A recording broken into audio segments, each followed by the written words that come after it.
For our viewers that don't know, tell us what the Equal Protection Project is and what prompted you to take action and fight back against equity and diversity through the EPP.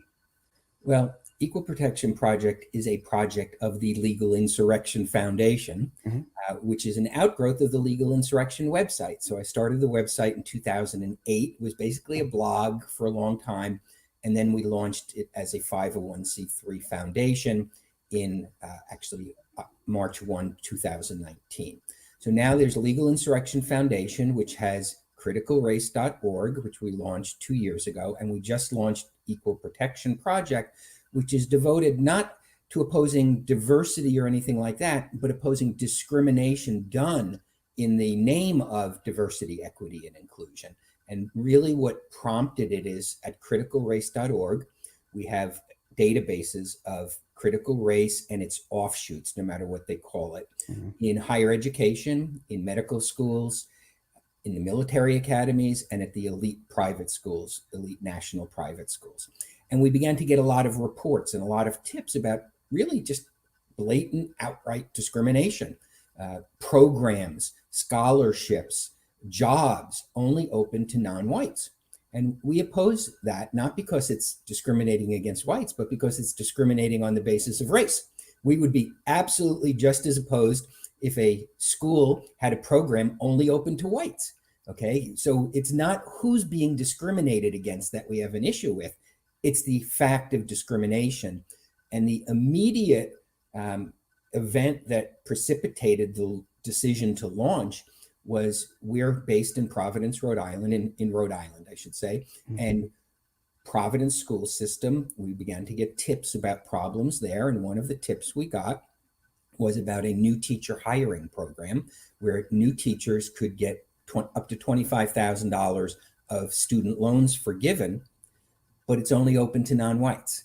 And at that point, we said, this is enough, okay? The biggest school district in the state, which is actually being run by the state took it over because it was such a disaster.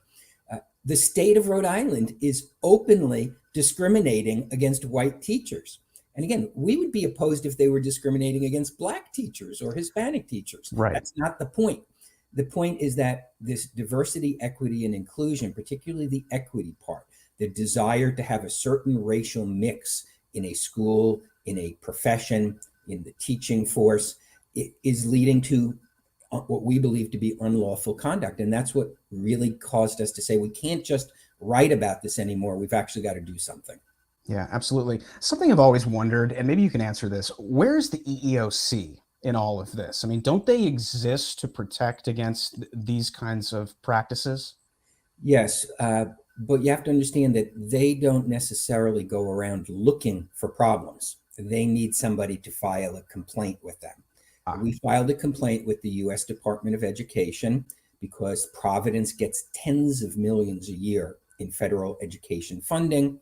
There's a legal nuance there we don't need to get into as to where the jurisdiction lies. Is it something Department of Education enforces or some other agency? The Department of Education, I believe, decided that because this was a hiring practice, not an educational practice, they referred it over to the EEOC. So it is now at the EEOC. Legal Insurrection Foundation is the complainant, and they have assigned an investigator to it. What will happen with that, I don't know. Yeah. But there is a real gap here in enforcement. See, we don't have a teacher with standing, with legal standing. You would need a teacher who would be eligible for this benefit, but for the fact of their race. And while teachers have reached out to us and complained about it, they're all afraid because they know no matter the fact that the law prohibits retaliation, there's going to be retaliation.